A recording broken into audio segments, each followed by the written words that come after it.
Oh, hello, everybody. It is January 2nd for those of you who are going to listen to the recording. And so we are in this new year energy. And I do want to put a shout out to a brother because I was shown through a friend today his energy forecast, Lee Harris's energy forecast. So I just want to say candidly, that's where the inspiration for this channeling comes from.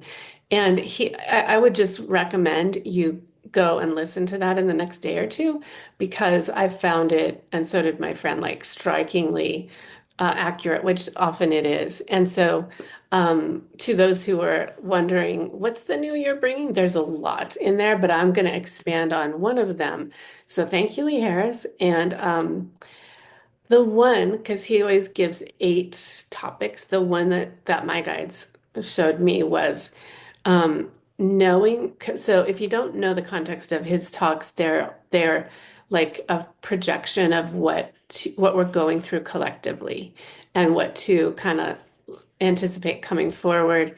Ivan was listening, and what what's coming, and then you get to translate it into your, well, how is that affecting me? But I just really, it's strange. I'm just really guided to say, listen to that and take heed because one of the things that he's saying is that it's going to move fast this year. And I already feel like the last 2 days have sped up, literally. Like there's so much to do and time keeps going very fast.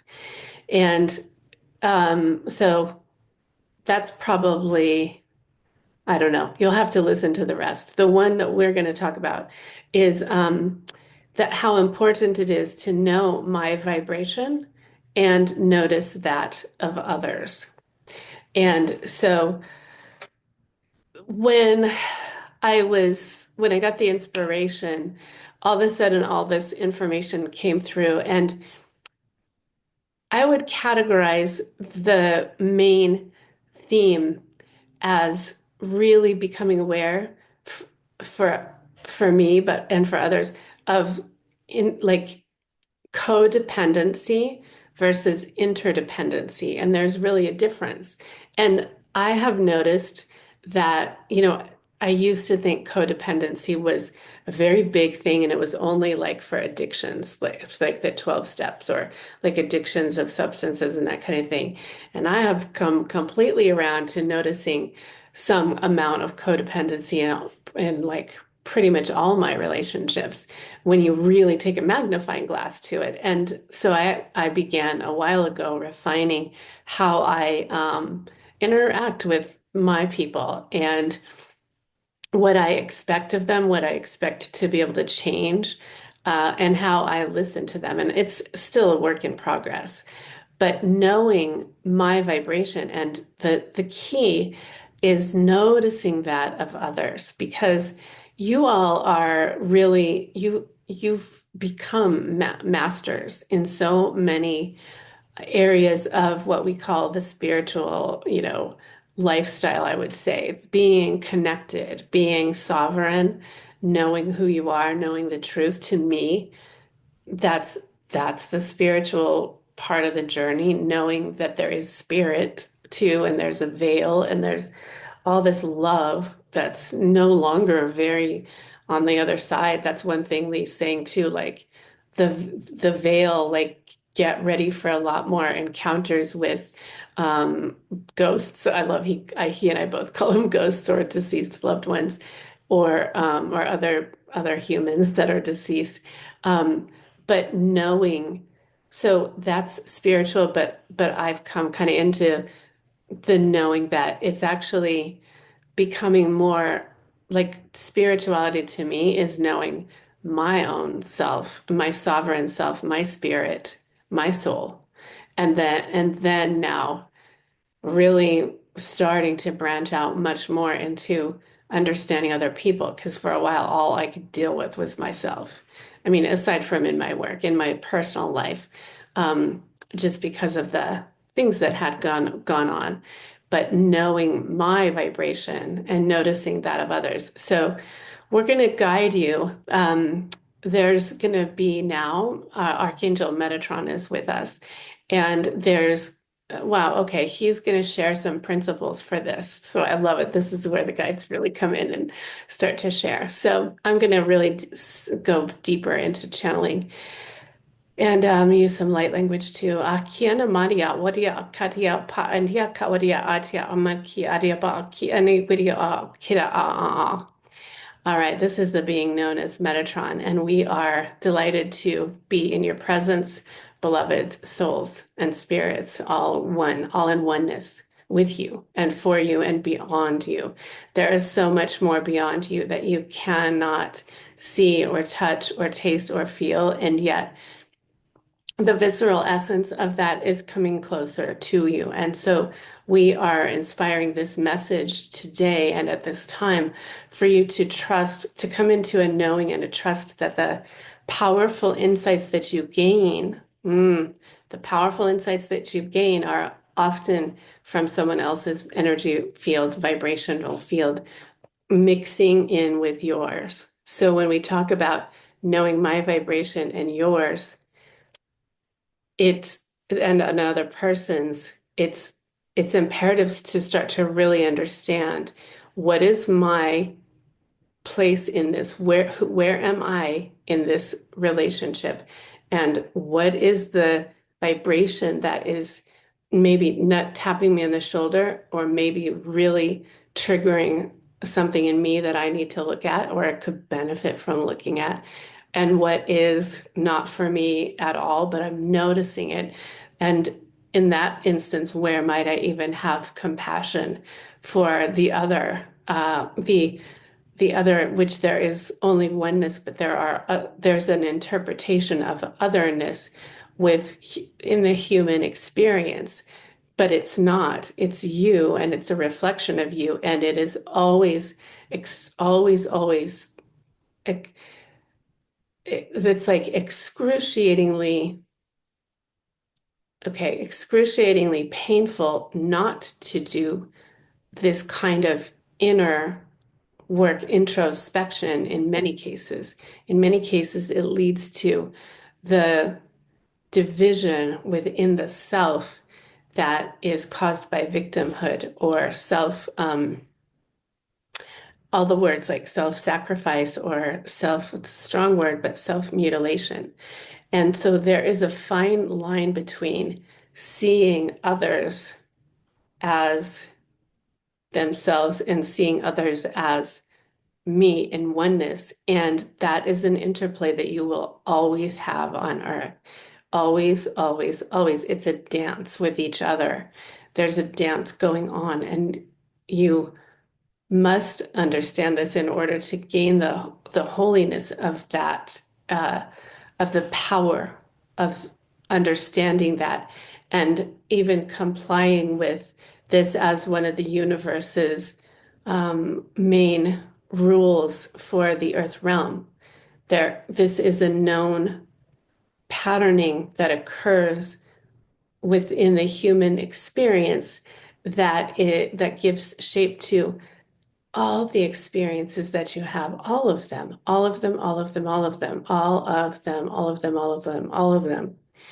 And we could say it's why you're there on earth, here and there. While you're here on earth, there is a there's a fun nature always that can be found within the system of this and the interpretation of the holiness of the other and their pursuits and actions, which you might classify as wicked, to use the term since the movie is so popular right now, or well, we use the illusion of wicked because you all know that story, and it's a perfect metaphor for the collective consciousness that can create an illusion within themselves based on what they think they perceive, which is nothing of the truth, as you know, with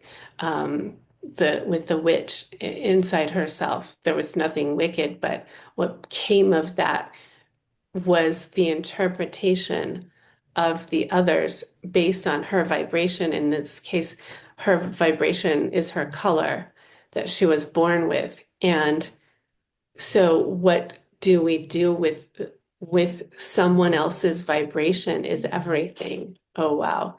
So imagine a world where there is the that where you could stop the immediate judgment and criticism of an other because of what you perceive and learn to step step aside, not step back, step aside on your path from the previous notions of judgment that you would have brought forward from your own past that you might decide in 2025 to set down on the road right now.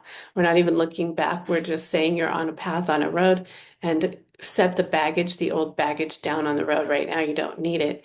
And learn to step aside and stop dallying with judgments that of others that you don't even know, or even those you do know who might be giving you just the medicine that you needed in the first place. And that is always an option. That's always an optional way to navigate through your journey and to um, understand and perceive the entire universe through those small actions of noticing the pinpoint head of the situation that might have niggled you or does raise your awareness. Look at it, look at it, look at it, look at it, because it's the cessation of the old kinds of judgments and the old judgments altogether that will bring you the new, that will open space in order for you to receive from us, from the universe, like open and received, like a download, the new light that's coming in. Because whenever you cast your eye on one and point a finger, your um, your heroic, what used to maybe be considered a heroic gesture for yourself inside of yourself because you could see it and tag it and name it and call it what it is. It's time to stop that altogether. There's been a time of categorizing and understanding these things like narcissism or codependence or all the psychological institution has many of these things. It's time in our estimation as spiritual beings to cessate those old traditional viewpoints because you're putting both people into boxes and you don't want to be in a box. So why would you put another in a box? Because they're you and they are in oneness with you and they're a reflection of you. And so we're saying, let go of the boxes of categories that have plagued humanity for so long. And this is also another message in Lee Harris's energy forecast where it's like stop he and his guides are saying stop the old behaviors because they're outdated.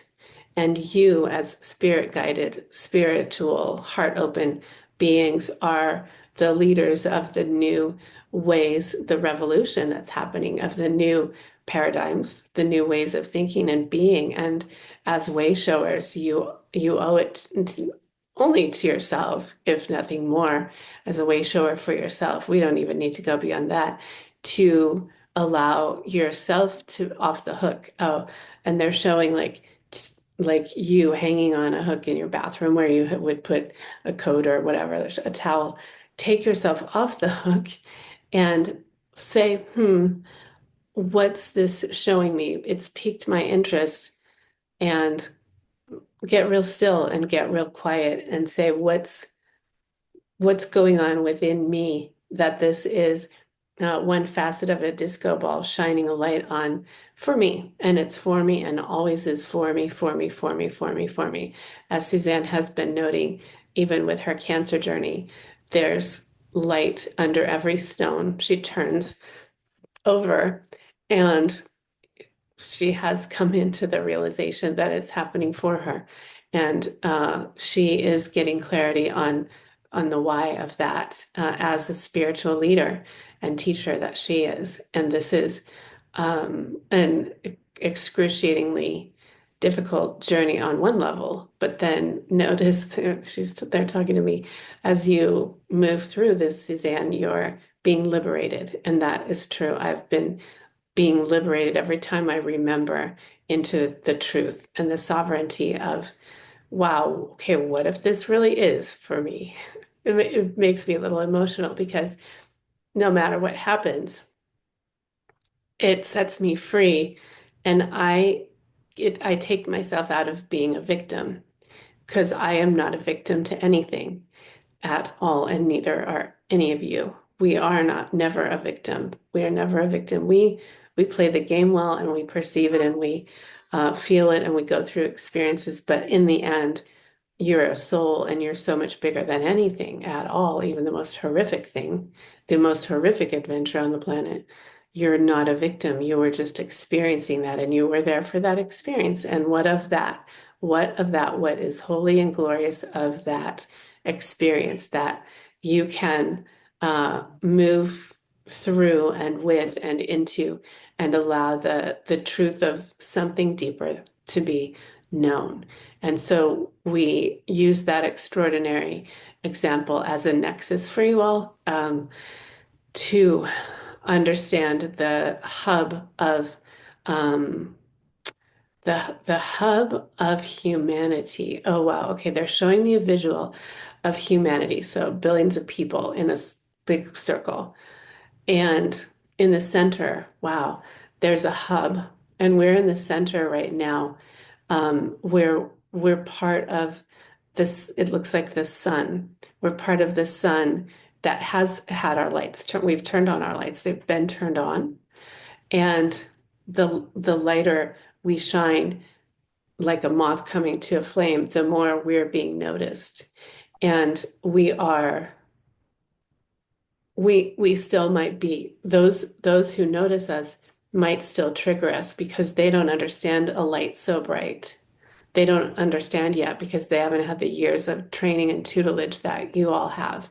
So they might not understand. And is there even an opportunity to stop and breathe and have literally a teachable moment for someone else, like taking yourself out of victim and saying, well, how could I know myself and learn for myself and hallelujah and tuck that away and have it change me and my focus and my feelings when I experience something else.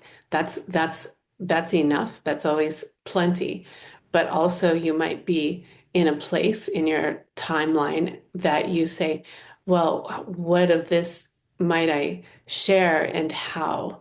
Because, for instance, with my children, I have to learn, they're adult women, but I have to learn how to share in a very unique way that is so different from the people who get me and my friends and my own self. It's so different, but it's one of my greatest teaching moments these days as well, because we're talking, two generations. And if I'm going to stay not a victim to anything, how do I not expect them to understand me, but still bow to the difference that is their vibration and mine, and look at the middle and me have to be the leader of the co-creation of the relationship that is moving forward no matter what. And how would I like it to go? And when I do that, I actually do usually get my way because it's the high holy way, because I'm considering both of us. And I'm considering, and I'm not putting myself above anything. I'm just saying I'm in integrity and alignment with who I am and I've learned and how I'm being shown to perceive the universe and others within it and their vibration, my vibration. And I'm choosing to roll with that and selectively embrace it, and then creatively create new wiring for myself, literally by creating new understanding of what they must be feeling. Because in the way I was brought up classically from my mother, and this is very common for generation to generation, I was brought up with so much judgment and thou shalt not be, seen, you'll be seen but not heard. And I didn't have a voice. And that's very common. And we just learned, so many of us learned old, old ways to barely get by, to ache by, to get by. And now there's a whole new spirituality emerging within each of you that requires, if you want to take the most advantage of that, we'll say it in that way, it requires a different viewpoint to be adopted and co-created within yourself. So for each of you, this can look very different, but fundamentally, remembering that you are this core light, that inside of you, you are the sun, and that is your truth. Imagine a pipeline, not so wide, a pipeline of source from the sun that is firmly through your entire being, anchored into the earth, resting upon the earth, here on the earth for but a short time. Imagine that beam of light is you. That's all. That beam of light is you, and everything that the body somatically experiences and takes on or took on is not you. It is part and parcel of the experiences of the planet you chose to visit. And that's never without purpose, ever, ever, ever, ever without purpose. That is something so sacred and holy. And while you may never understand the purpose of it, that's not the point of this. The point of this is to remember that where you keep your focus is your biggest guide now, where you keep your focus, and be very clear about how you are manifesting your lifestyle and your life in terms of a focus. And what are you going to focus on within yourself? And the truth of it is, as you focus on your heart and your light, and then the truest knowing of the truth, that you are light, that you are source, that you are God, that you are a master of light, a master of consciousness. That's your core. As you remember that and beam that and be that, it becomes very easy to assimilate with others, but not cave. We're not saying, see the difference. We're not saying become enmeshed or codependent or unhealthy in it, but be able to be a conscious observer and consciously choose, perhaps even pioneering in your own family, within your own family system. You're the pioneers of many things. Perhaps pioneering the new way to broker the relationship from this knowing that you're source, and saying, what would source do? Who do I, as source, respond to this? What do I say as I know I'm source? So if my daughter has just triggered me and I know I'm source, why would I have ever allowed myself to fall victim and feel something as incredulous as I'm not worthy of being their mother, or I am triggered by that? I mean, a momentary trigger is fine, but how would it starts to seem very, very ruthlessly obscure to take on pain from a relationship when the other person just is not seeing things the way I do, you do, just is not in the same place spiritually or emotionally. This is not to say we change them at all, at all, at all, at all, at all. In fact, Mel Robbins has the new book called Let Them Be, which is all about that. And we know she's bringing in a lot of divine guidance through her experiences as well. And it is more to say, let them be. What we're saying is notice their vibration, notice their position because they probably aren't even noticing it for themselves because they probably don't know how to. Maybe not, maybe not, maybe not.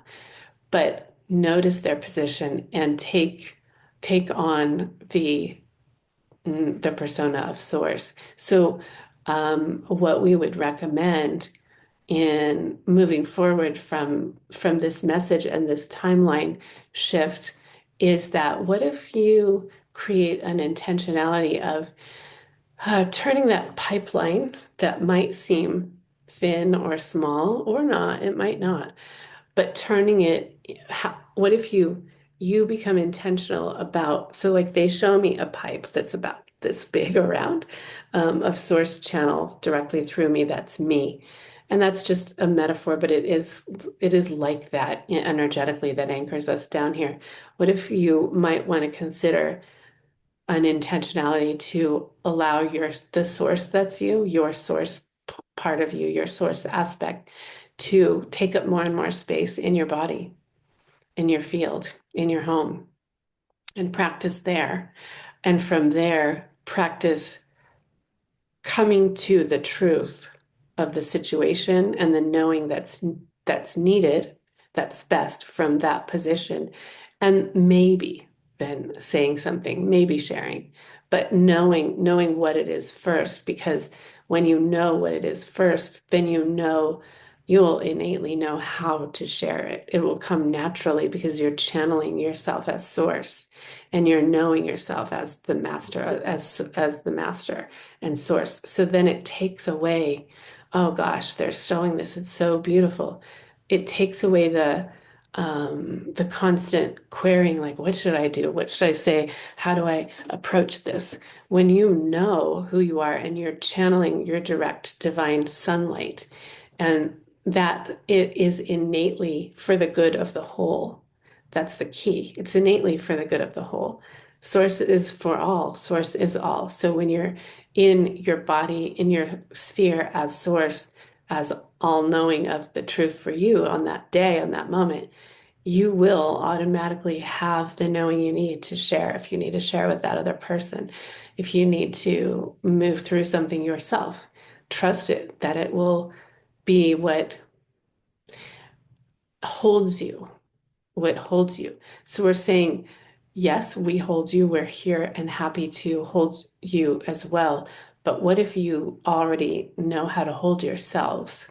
That's really what we're getting at. And we're showing you an example for this new timeline of how you can start to practice this. So very pragmatically, this comes to your traditions, looking at them, your traditions of thought, but also the the practices that you have created as traditions, like meditation practices, spiritual practices.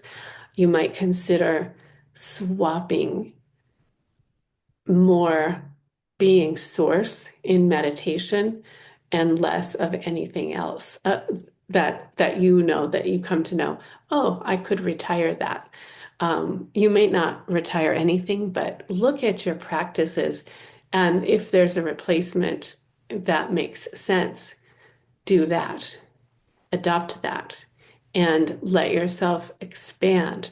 This is all about allowing yourself to expand, allowing yourself to expand, just like the title of that book, Let them be who they are. Let them be who they are. They are on their journey.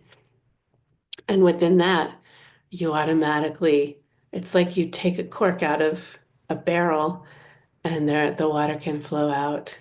You're letting it be. You're just letting it be. You're not holding on to grudges or resentments or the old way it should be, like the way that a daughter should behave at all.